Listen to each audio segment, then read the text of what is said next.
ಆತ್ಮೀಯ ಬಂಧುಗಳೇ, ಹೇಗಿದ್ದೀರಾ ಎಲ್ಲರೂ? ಸ್ನೇಹಿತರು ನೋಡಿ, ದಕ್ಷಿಣ ಭಾರತದ ನಟಿ ಭಾವನಾ ಮೆನನ್ 5 ವರ್ಷಗಳ ಹಿಂದೆ ತನ್ನ ಅಪಹರಣ ಮತ್ತು ಹಲ್ಲೆ ಬಗ್ಗೆ ತುಂಬ ಒಂದು ದೊಡ್ಡ ಪ್ರಕರಣ ಆಗಿತ್ತು. ಈ ಪ್ರಕರಣದ ಬಗ್ಗೆ ಮಾತಾಡ್ತಾ ಹೋದರೆ ದೊಡ್ಡದಾಗಿ ಹೇಳ್ಬೋದು. ಆದಷ್ಟು ಸಾಕಷ್ಟು ದೊಡ್ಡ ರೀತಿಯಲ್ಲಿ ನಾನು ಈಗ ತಿಳಿಸ್ಕೊಡೋಕ್ಕೆ ಟ್ರೈ ಮಾಡ್ತಾಯಿದ್ದೀನಿ. ನೋಡಿ, ಮಾತಾಡ್ತಿದ್ದಂಥದ್ದೇ ಒಂಥರ ಅವರಿಗೆ ಮಲಯಾಳಂ ಚಲನಚಿತ್ರೋದ್ಯಮದ ಅತ್ಯುತ್ತಮ ನಟರು, ನಿರ್ದೇಶಕರು, ತಂತ್ರಜ್ಞರು, ಅಭೂತಪೂರ್ವ ಬೆಂಬಲ ಮತ್ತು ಒಗ್ಗಟ್ಟನ್ನು ಕೂಡ ಹೊಂದಿರತಕ್ಕಂಥ ಮಲಯಾಳಂ ಕೂಡ ಅಂತ ಕರಿಬೋದು ನಾವು. ಆದರೆ ಮಲಯಾಳಂನಿಂದ ಒಬ್ಬ ಪ್ರಮುಖ ನಟ ದಿಲೀಪ್ ಅವರ ಒಂದು ಆದೇಶದ ಮೇರೆಗೆ ನಡೆದ ಒಂದು ಘಟನೆ ಅಂತ ಹೇಳ್ಬೋದು ಇದನ್ನು. ನೋಡಿ, ಒಳಗಡೆ ಭಾವನಾ ಮೆನನ್ ಅವರ ಒಂದು ಚಿತ್ರದಲ್ಲಿ ಏನು ಕಾಣುತ್ತೆ ಅಂತಂದರೆ ಮುಂದೆ ಅಂದರೆ ಅವರ ಒಂದು ವಿಡಿಯೋ ಲೀಕಲ್ಲಿ ಇವರು ಕೂಡ ಒಂದು ಭಾಗವಹಿಸಿರ್ತಾರೆ ಅಂತ ದಿಲೀಪ್ ಅನ್ನೋರು ಯಾವ ರೀತಿ ಭಾಗವಹಿಸಿರ್ತಾರೆ ಅಂತ ನಾವು ಮುಂದೆ ತಿಳ್ಕೊಳ್ಳೋಣ. ಅದಕ್ಕೆ ಮೊದಲು ನಮ್ಮ ಚಾನಲ್ ಫಸ್ಟ್ ಟೈಮ್ ನೋಡ್ತಾ ಇದ್ದರೆ ದಯವಿಟ್ಟು ಸಬ್ಸ್ಕ್ರೈಬ್ ಮಾಡ್ಕೊಂಡು ನೋಡಿ. ಸಬ್ಸ್ಕ್ರೈಬ್ ಮಾಡ್ಕೊಂಡು ನೋಡೋದ್ರಿಂದ ಸದಾ ನಿಮ್ಮ ಬೆಂಬಲ ಹೀಗೆ ಇರಲಿ ಅಂತ ಕೇಳ್ಕೊತೀವಿ. ಸ್ನೇಹಿತರು ನೋಡಿ, ಇದ್ರ ಬಗ್ಗೆ, ಈ ಘಟನೆ ಬಗ್ಗೆ ಮೌನ ಮುರಿದ ಒಂದು ಮಾತನಾಡಿದ ಮೆನನ್ ಅವ್ರಿಗೆ ಹಿಂದಿ ಚಲನಚಿತ್ರೋದ್ಯಮ ಕೆಲವು ಪ್ರಮುಖ ಹೆಸರುಗಳು ಬೆಂಬಲವಿದೆ ಅಂತ ಕೂಡ ತುಂಬ ದೊಡ್ಡ ಮಟ್ಟದಲ್ಲಿ ಹಿಸ್ಟ್ರಿ ಆಗಿತ್ತಿದ್ದು. ಹೆಸರಾಂತೊಬ್ಬ ನಟ ಹಲ್ಲೆಗೆ ಕಾರಣವಾಗಿ ಈ ಪಿತೂರಿಯ ಒಂದು ಮಾಸ್ಟರ್ ಮೈಂಡನ್ನು ಆರೋಪಿಸಲಾಯಿತು. ಯಾರು? ದಿಲೀಪ್ ಅನ್ನೋ ನಟ.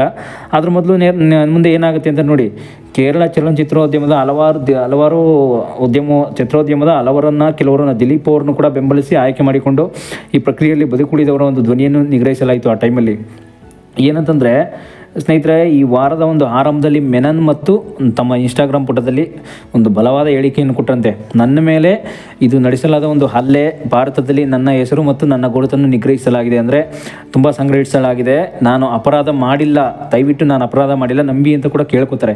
ಯಾರು? ಮೆನನ್ ಅವರು, ಅಂದರೆ ಭಾವನಾ ಮೆನನ್ ಅನ್ನೋ ಮೇಡಮ್ ಅವರು. ನೀವು ನೋಡಿರ್ಬೋದು, ಈ ನಟಿಯನ್ನು ನಮ್ಮ ಕನ್ನಡ ನಟಿಯಲ್ಲೂ ಫೇಮಸ್ ನಟಿಯವರು. ತುಂಬ ಹಿಂದೆ ಎಲ್ಲ ಯಾವ್ಯಾವ ಸಿನಿಮಾ ಮಾಡಿದ್ದಾರೆ ಅಂತ ಕೂಡ ತಿಳಿಸ್ಕೊಟ್ಟಿದೆ. ನೋಡಿ, ನನ್ನನ್ನು ಅವಮಾನಿಸಲು, ಮೌನಗೊಳಿಸಲು ಮತ್ತು ಪ್ರತ್ಯೇಕಿಸಲು ಅನೇಕ ಪ್ರಯತ್ನಗಳು ನಡೆದವು. ಆದರೆ ಅಂತಹ ಸಮಯದಲ್ಲಿ ನನ್ನ ಧ್ವನಿಯನ್ನು ನಾನು ಜೀವಂತವಾಗಿ ಕೆಲವರ ಮುಂದೆ ಏನಾದ್ರು ಒಂದು ಮಾಡಬೇಕಾಯಿತು. ಆ ಟೈಮಲ್ಲಿ ನನ್ನ ಏನಾದರೂ ಒಂದು ಧ್ವನಿಯನ್ನು ಎತ್ತಬೇಕು ಅಂತ ಅಂದ್ಕೊಂಡೆ, ಬಟ್ ನಾನು ಏನು ಮಾಡೋಕ್ಕಾಗಲಿಲ್ಲ ಆ ಟೈಮಲ್ಲಿ. ಈಗ ನನ್ನ ಪರವಾಗಿ ಒಂದು ಮಾತನಾಡುವ ಒಂದು ಹಲವು ಧ್ವನಿಗಳನ್ನು ಕೇಳಿದಾಗ ನ್ಯಾಯಕ್ಕಾಗಿ ಈ ಹೋರಾಟದಲ್ಲಿ ನಾನು ಒಬ್ಬಂಟಿ ಆಗಿಲ್ಲ ಅಂತ ಕೂಡ ತಿಳಿಸ್ಕೊಡ್ತಾರೆ.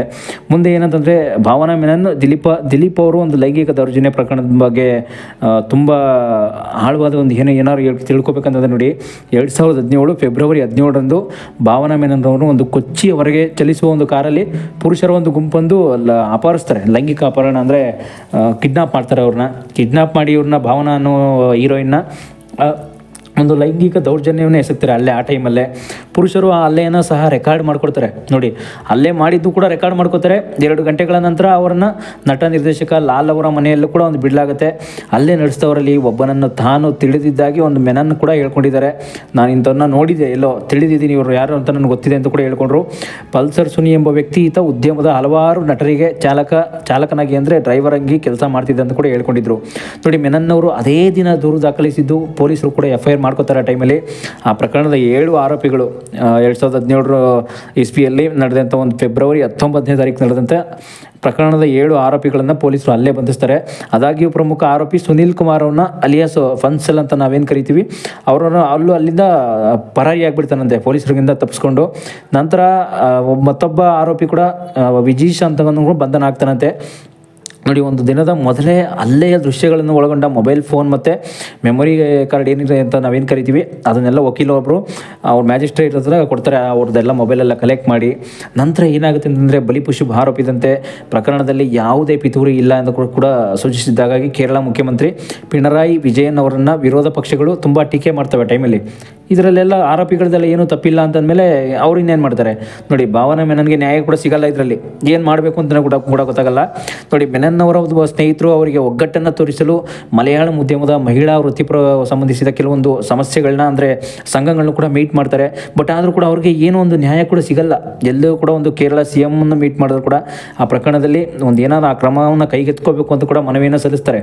ನೋಡಿ, ಆ ಟೈಮಲ್ಲಿ ಏನಾಗುತ್ತೆ ಅಂತಂದರೆ, ಅವ್ರು ಸ್ವತಃ ಕೃತ್ಯ ಎಸಗಿದ್ದಾರೆ ಅಂತ ಕೂಡ ಅವರು ಯಾರಾದರೂ ಒಂದು ಮೆನನ್ ಮೇಲೆ ದಾಳಿ ಮಾಡಲು ನೇಮಿಸ್ಕೊಂಡಿದ್ದಾರೆ ಅಂತ ಕೂಡ ಪೊಲೀಸರು ಕೂಡ ತನಿಖೆ ಮಾಡ್ತಾರೆ. ಏನೇ ಮಾಡಿದ್ರು ಕೂಡ ಪ್ರಕರಣ ಕರೆಕ್ಟಾಗಿ ವಿಚಾರಣೆ ನಡೆಯಲ್ಲ. ನೋಡಿ, ಎಷ್ಟೇ ಪೊಲೀಸರು ಕೂಡ ಎಷ್ಟೇ ಕೇಳಿಕೊಂಡ್ರು ಅಷ್ಟೇ ಅದು ಆ ವಿಚಾರದಲ್ಲಿ ನಡೆಯಲ್ಲ. ಆ ನಟಿಯಂತೂ ತುಂಬ ಕೊನೆಗೆ ನನ್ನ ವಿಡಿಯೋ ಅಂತೂ ದಯವಿಟ್ಟು ಲೀಕ್ ಔಟ್ ಮಾಡಬೇಡಿ ಎಲ್ಲೂ ಕೂಡ ಅಂತ ಕೂಡ ಇನ್ಸ್ಟಾಗ್ರಾಮಲ್ಲಿ ಬಂದು ಕೂಡ ಹೇಳ್ಕೊತಾರೆ. ಭಾವನಾ ಮೆನನ್ ನೀವು ಕೇಳಿರ್ತೀರ, ನೋಡಿ ಪೊಲೀಸರು ಈ ಪ್ರಕರಣವನ್ನು ಮತ್ತೆ ವಿಚಾರಣೆಗೆ ಒಳಪಡಿಸಿದ್ದಾರೆ. ಯಾಕೆಂತಂದರೆ ತುಂಬ ಏನಂತಂದರೆ ಮತ್ತೆ ವಿಚಾರಣೆ ಮಾಡಿದಾಗ ಮತ್ತೆ ಸಿಕ್ಬೀಳ್ತಾರೆ ಏನೋ ಕಳ್ಳರು ಅಂತ ಕೂಡ ವಿಚಾರಣೆಯನ್ನು ಮಾಡ್ತಾರೆ. ಆ ಟೈಮಲ್ಲಿ ಏನಾಗುತ್ತೆ ಅಂತಂದರೆ ನೋಡಿ, ನಟ ದಿಲೀಪ್ಗೆ ಮೆಸೇಜನ್ನು ಕಳಿಸಿದ್ದಾರೆ ಅಂತ ಕೂಡ ಒಂದು ಗೊತ್ತಾಗುತ್ತಾಗ, ಇಂಥವ್ರಿಗೆ ಮೆಸೇಜನ್ನು ವಾಟ್ಸಪ್ಪಲ್ಲಿ ಏನೋ ಕಳಿಸಿದ್ದಾರೆ, ಟೆಕ್ಸ್ಟ್ ಮೆಸೇಜ್ ಮಾಡಿದ್ದಾರೆ ಅಂತ ಅನ್ನೋದು ಪೊಲೀಸರು ಕಂಡುಹಿಡಿತಾರೆ. ಆತ ಆ ದಿನವೇ ಕಳಿಸಿದ್ದಾರೆ ಅಂತಕ್ಕಂಥದ್ದು ಒಂದು ಡೇಟ್ ಗೊತ್ತಾಗುತ್ತೆ. ನೋಡಿ, ಮಲಯಾಳಂ ಚಿತ್ರೋದ್ಯಮದ ಅತಿ ದೊಡ್ಡ ತಾರೆಗಳಲ್ಲಿ ಒಬ್ಬರಾದ ದಿಲೀಪ್ ಅಂತಕ್ಕಂಥ ಒಬ್ಬ ವ್ಯಕ್ತಿಗೆ ಹಲವಾರು ಒಂದು ಚಿತ್ರಗಳಲ್ಲಿ ಕೆಲಸ ಮಾಡಿರ್ತಾರಂತೆ. ಅವ್ರಿಗೆ ಈ ಥರ ಮೆಸೇಜ್ ಹೋಗಿರೋದು ಗೊತ್ತಾಗುತ್ತಂತೆ. ಅದು ಬಿಟ್ಟರೆ ಈ ಹಿಂದೆ ನಟಿ ಮಂಜು ವಾರಿಯರ್ ಅವರನ್ನು ಕೂಡ ಒಂದು ವಿವಾಹ ಆಗಿದ್ರಂತೆ. ಅವರು ಭಾವನಾ ಮೆನನ್ ಅವರ ಆಪ್ತ ಸ್ನೇಹಿತೆಯಾಗಿ ಪರಿಚಿತರಾಗಿ ಬೆಳೆದಿದ್ರಂತೆ ಆ ಟೈಮಲ್ಲಿ. ನೋಡಿ, ಟಿ ವಿ ಚಾನಲ್ಗೆ ನೀಡಿದ ಒಂದು ಸಂದರ್ಶನದಲ್ಲಿ ದಿಲೀಪ್ ಲೈಂಗಿಕ ದೌರ್ಜನ್ಯಕ್ಕೆ ಭಾವನಾ ಮೆನನ್ ಅವ್ರನ್ನ ಒಂದು ದೋಷ ಮಾಡಿದ್ದಾರೆ. ಆ ಟೈಮಲ್ಲಿ ಯಾವ ರೀತಿ ಮಾಡ್ತಾರೆ ಅಂತಂದರೆ, ಟಿ ವಿ ಚಾನಲ್ಗೆ ಒಂದು ಇಂಟರ್ವ್ಯೂ ಕೊಡ್ತಾರೆ. ಅವರು ಹೋಗ್ಬಿಟ್ಟು ಇಂಟರ್ವ್ಯೂ ಕೊಟ್ಟಾಗ ದಿಲೀಪ್ ಅವ್ರ ಒಂದು ಲೈಂಗಿಕ ದೌರ್ಜನ್ಯಕ್ಕೆ ಭಾವನಾ ಮೆನನ್ ಅವರನ್ನು ಅವ್ರನ್ನೇ ಒಂದು ತಪ್ಪಾಗಿ ತಗೋತಾರೆ. ಆ ಟೈಮಲ್ಲಿ ಅವರನ್ನೇ ಒಂದು ತಪ್ಪಾಗಿ ತಗೊಂಡು ಆ ತನಿಖಾ ತಂಡ ಮುಂದೆ ದಿಲೀಪ್ ಮತ್ತು ನಾದಿರ್ ಶಾ ಅವರನ್ನು ಸುಮಾರು 13 ಗಂಟೆಗಳ ಕಾಲ ವಿಚಾರಣೆ ಮಾಡ್ತಾರಂತೆ. ಆ ಟೈಮಲ್ಲಿ ನೋಡಿ, 13 ಗಂಟೆಗಳ ಕಾಲ ವಿಚಾರಣೆ ಮಾಡಿದ್ರು ಕೂಡ SIT ತಂಡ ಏನಿದೆ, ಆ SIT ತಂಡ ದಿಲೀಪ್ ಮಾಡಿದ್ರು ಕೂಡ ಬಂಧಿಸಿ ಅಪರಾಧವನ್ನು ಮಾಸ್ಟರ್ ಮೈಂಡ್ ಎಂದು ಕೂಡ ಒಂದು ಹೆಸರನ್ನ ಪಟ್ಟಿ ಮಾಡ್ತಾರೆ. ನೋಡಿ, ಆದರೂ ಕೂಡ ಆ ನಟಿಗೆ ಹಲವಾರು ಒಂದು ಪ್ರಯತ್ನಗಳ ನಂತರ 85 ದಿನಗಳನ್ನು ಜೈಲಿನಲ್ಲಿ ಕಳೆದ ನಂತರ ದಿಲೀಪ್ಗೆ ಒಂದು ಜಾಮೀನನ್ನು ಕೊಡ್ತಾರಂತೆ. 85 ದಿನ ಆದಮೇಲೆ ತನಿಖಾ ತಂಡ ಅಲ್ಲಿಗೆ ಒಂದು ಮ್ಯಾಜಿಸ್ಟ್ರೇಟ್ ನ್ಯಾಯಾಲಯದಲ್ಲಿ ಎಲ್ಲ ಆರೋಪಿಗಳನ್ನು ಒಂದು ಸಲ್ಲಿಸುತ್ತೆ. 650 ಪುಟಗಳ ಎಲ್ಲ ಒಂದು ಪ್ರಕರಣದಲ್ಲಿ 12 ಆರೋಪಿಗಳನ್ನು ಕೂಡ ಒಂದು ಹೆಸರು ಮಾಡುತ್ತೆ. ಆ ಟೈಮಲ್ಲಿ ದಿಲೀಪ್ 8ನೇ ಆರೋಪಿ ಅಂತ ಕೂಡ ಇದು ಅವರ ಮಾಜಿ ಪತ್ನಿ ಮತ್ತು ಪ್ರಮುಖ ನಟ ಮಂಜು ವಾರಿಯರ್ ಅವರನ್ನು ಕೂಡ ಒಂದು ಪ್ರಮುಖ ಸಾಕ್ಷಿಯನ್ನಾಗಿ ಮಾಡುತ್ತಂತೆ. ಆ ಟೈಮಲ್ಲಿ ನೋಡಿ ಎಷ್ಟೆಷ್ಟೆಲ್ಲ ಈ ನಟಿಗೆ ಕಷ್ಟ ಕೊಟ್ಟಿದ್ರು. ನೋಡಿ, ಒಂದು ವಿಡಿಯೋ ಮಾಡಿಕೊಂಡು ಆ ಪ್ರಕರಣ ಎಲ್ಲೆಲ್ಲಿಗೆಲ್ಲ ತೊಗೊಂಡೋಗ್ಬಿಟ್ರು ಅಂತ. ಆದರೂ ನೋಡಿ, ಕೊನೆಗೂ ಎಲ್ಲೆಲ್ಲಿ ಹೋಗುತ್ತೆ ಕೇಸ್ ಅಂತಂದರೆ, ಕೊನೆಯ ಪ್ರಕರಣ ದಿಲೀಪ್ ಒಂದು ನಿರೀಕ್ಷಣೆ ಜಾಮೀನು ಕೋರ್ತಾರೆ. ಜಾಮೀನು ಸಿಗುತ್ತೆ ಅವರಿಗೆ. ನೋಡಿ, ಜಾಮೀನು ಸಿಕ್ಕಾದ್ಮೇಲೆ ಭಾವನಾ ಮೆನನ್ ತಮ್ಮ ಇನ್ಸ್ಟಾಗ್ರಾಮ್ ಖಾತೆಯೊಂದರ ಬಂದು ನಮ್ಮ ಹೋರಾಟದ ಬಗ್ಗೆ ಪೋಸ್ಟ್ ಮಾಡ್ತಾರೆ. ನನ್ನ ಹೋರಾಟದ ಬಗ್ಗೆ ದಯವಿಟ್ಟು ನ್ಯಾಯ ಕೊಡಿ. ಮೊದಲ ಬಾರಿಗೆ ತಮ್ಮ ಗುರುತನ್ನು ಬಹಿರಂಗಪಡಿಸ್ತಾ ಇದ್ದೇನೆ. ಮಲಯಾಳಂ ಚಿತ್ರೋದ್ಯಮದ ಅನೇಕರು ಅವರ ಪೋಸ್ಟನ್ನು ಹಂಚಿಕೊಂಡು ಅವರೊಂದಿಗಿನ ತಮ್ಮ ಒಗ್ಗಟ್ಟನ್ನು ವ್ಯಕ್ತಪಡಿಸಿದ್ದಾರೆ. ಅದಕ್ಕೆ ನಾನು ಕೂಡ ನನ್ನ ಪೋಸ್ಟ್ ಆಗ್ತಾ ಇದ್ದೀನಿ. ಏನಂತಂದರೆ, ದಯವಿಟ್ಟು ನನ್ನ ವಿಡಿಯೋನ ಲೀಕ್ಔಟ್ ಮಾಡಿಬಿಡಿ. ಅದೇನಾದ್ರು ಲೀಕ್ಔಟ್ ಆದರೆ ನಾನು ಬದುಕೋದೇ ಇಲ್ಲ. ನನ್ನನ್ನು ದಯವಿಟ್ಟು ಈಗಾಗಲೇ ತುಂಬ ನೊಂದಿದ್ದೀನಿ. ನೋಡಿ, ನೊಂದಿದ್ದೀನಿ ಅಂತ ಅನ್ನೋದಕ್ಕೆ ಇದು ಕೂಡ ಹಿಂದೆ ಹೇಳೋದಲ್ಲ ಸಾಕ್ಷಿ, ಏನೇನೆಲ್ಲ ಸಿಕ್ಕಿತ್ತು ಸಾಕ್ಷಿಗೆ. ಅದಕ್ಕೆ ಹಿಂದೆ ಎಲ್ಲ ಈ ರೀತಿ ನೊಂದಿರೋದ್ರಿಂದ ನನ್ನನ್ನು ದಯವಿಟ್ಟು ಬಿಟ್ಬಿಡಿ ಅಂತ ಕೂಡ ಅಂಗಲಾಚಿದ್ರು ಕೂಡ ಅವರು ಕೇಳಲ್ಲ. ಆ ಪಾಪಿಗಳೇನಂತಂದರೆ, ಭಾವನಾ ಮೆನನ್ ಅವರು ಹಿಂಗೆ ಕೇಳ್ಕೋತಾರೆ, ನನ್ನನ್ನು ದಯವಿಟ್ಟು ನನ್ನ ಹತ್ರ ಯಾವುದೇ ಕಾರಣಕ್ಕೂ ನನಗೆ ದಯವಿಟ್ಟು ನನ್ನ ವೀಡಿಯೋನ ಲೀಕ್ಔಟ್ ಮಾಡಿದ್ರೆ ನನ್ನ ಖಂಡಿತ ಸೂಸೈಡ್ ಮಾಡ್ಕೋತೀನಿ ಅಂತೆಲ್ಲ ಒಂದು ಏನಾದರೂ ಒಂದು ಪತ್ರ ಅಂತಲ್ಲ, ಬಾಯಿ ಮಾತಲ್ಲಿ ಹೇಳ್ಬಿಡ್ತಾರೆ ಒಂದು ಇನ್ಸ್ಟಾಗ್ರಾಮ್ ಫೇಸ್ಬುಕ್ಕಲ್ಲಿ.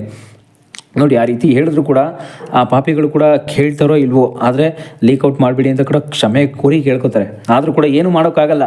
ಲೀಕ್ಔಟು ಮಾಡಬಾರ್ದು ಅಂತಂದರೆ ನೀವು 1.5 ಕೋಟಿ ಕೊಡಬೇಕು ಅಂತ ಕೂಡ ಆಗ್ತಾರಂತೆ. ನೋಡಿ, ಧಮಕಿ ಆಗ್ತಾರಂತೆ. ನೋಡಿ, ಮುಂದೆ ಏನಾಗುತ್ತೆ ಅನ್ನೋದು ನೆಕ್ಸ್ಟ್ ಎಪಿಸೋಡ್ ನೋಡೋಣ. Thank you.